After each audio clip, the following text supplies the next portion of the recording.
Thanks very much, members of the media, and good day once more. We felt we should meet with yourselves in this way just to give an update of where we are. We had a successful start of the 6th National Policy Conference yesterday. The President opened the policy conference. Credentials were duly adopted by conference.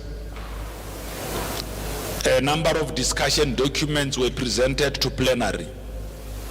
This included strategy and tactics and balance of forces, organizational renewal and constitutional implications, gender equity and emancipation of women, combating state capture and corruption.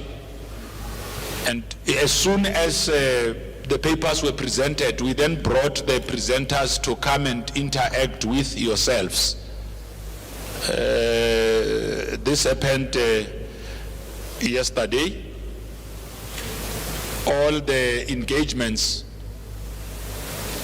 did take place. We finished here quite late. We must commend the over 1,500 delegates representing all of the 9 provinces and the 53 regions in the Republic for the manner in which they carried themselves. Quite disciplined. There were no issues that would have created a worry or concern or something that sought to suggest that the policy conference may collapse. So this shows that members of the African National Congress are quite committed to the execution of successful programs in the organization. So what happened this morning, because we could not do, we were unable to break into commissions yesterday. So what happened this morning is that all of the discussion documents that were placed before plenary yesterday were then being discussed by all of the commissions. Strategy and tactics and balance of forces, organizational renewal and constitutional implications, gender equity and emancipation of women, combating state capture and corruption. All the commissions this morning were discussing that. We are now on a lunch break. After lunch, we'll immediately move to the 8 areas that have got to be discussed, which is peace and stability, social transformation, education, health, science and technology, culture and heritage, international relations, legislature and governance, communications and battle of ideas, as well as economic transformation. Once we are done with these commissions or presentations are being done there, we will bring the different presenters or chairs of subcommittees to yourselves to come and do what we did yesterday. I'm not sure what we are trying to do, Comrade Leo, because it's just a distraction.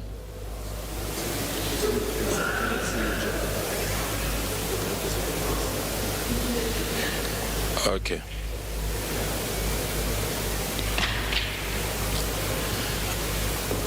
So that's what is going to be happening. So we will bring all the different chairs of subcommittees or those that will be leading the presentations to come and talk to yourselves.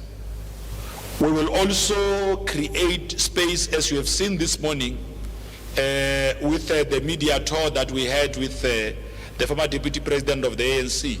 We'll also be bringing other senior leaders of the African National Congress who are here to engage with yourselves and to make reflections on the policy, on the National Policy Conference, which is a precursor towards the National Conference of the African National Conference that takes place in December of this year.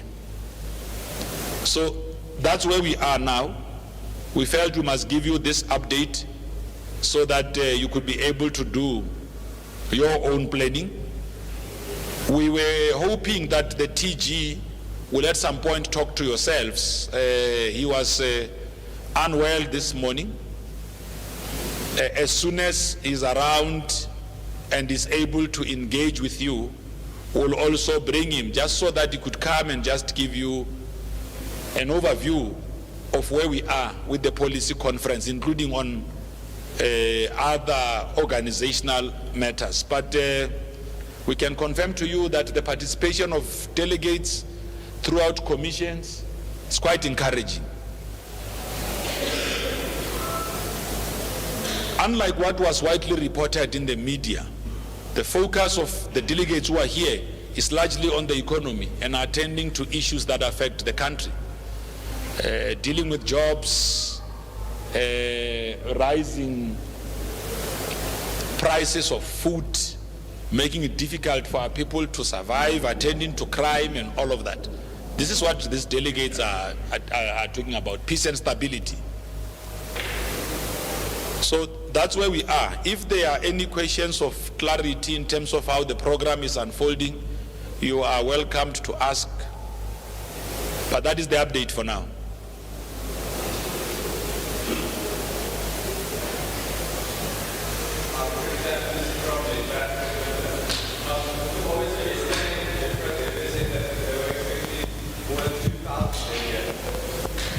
They were expecting more than 2,000 delegates. Now you said that there were 1,500 delegates that were registered.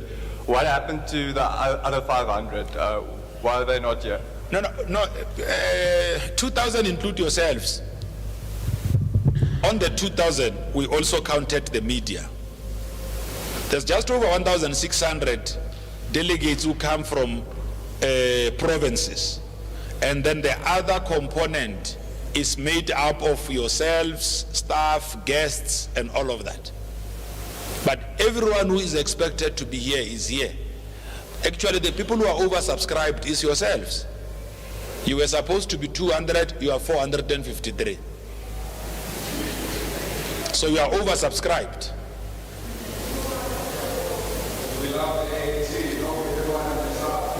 I'm not sure if it is out of love or you want to witness something. But you can see, we are still that most revered organization. And we must thank you to have been able to tell a good story to the people. Look at how well behaved our delegates are. Look at how well organized the media precinct is. Everything is going as planned. There are no issues here. So if we don't have questions, we can close the briefing unless there is a burning question that you want to ask.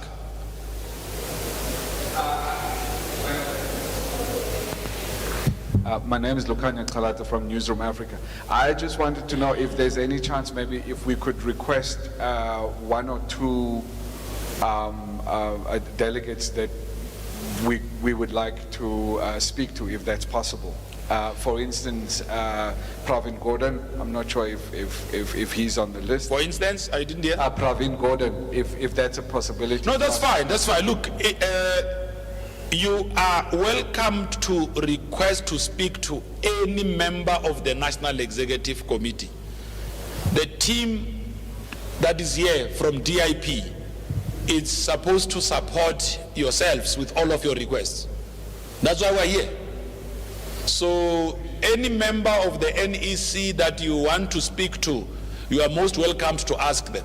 Actually, we get worried when we see you talking to them outside our requests, because then it suggests that it means our authority gets to be eroded from time to time. So if it is recognized, you ask from us. We can even give you, big things. What we are trying to look at the possibility of, as we close conference, the possibility of that engagement. We've done it January 8, so we are trying to look at that. So it's just a matter of logistics. We've done it before. So we'll talk to the president, we'll check what the diary permits. If it does allow for that space, we'll open for that so that you could have a bite with yourselves. Yes, Gavin?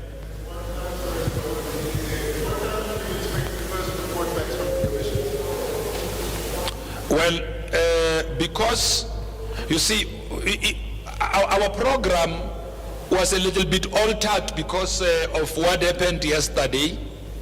So it means that we are now, because we are now on Saturday, so our comrades are now on lunch. So when they come back from lunch, all the 8 commissions will be sitting.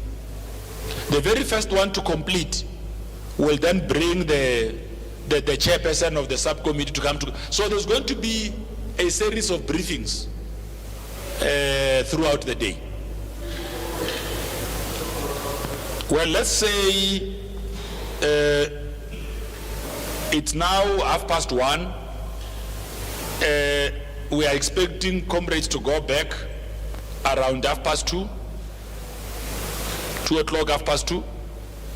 So you are looking at the first, because so let's plan for 4 o'clock. Say from 4 o'clock we can start between 3:30 and 4 o'clock. But what we will do is that I will get the DIP team to come, and so there will be a team this side, there will be another team of ours on the other side of commissions. So they'll be able to give an indication so that you can plan better. But with what Lucanio had asked, we will still be making comrades available. So you are not going to run dry.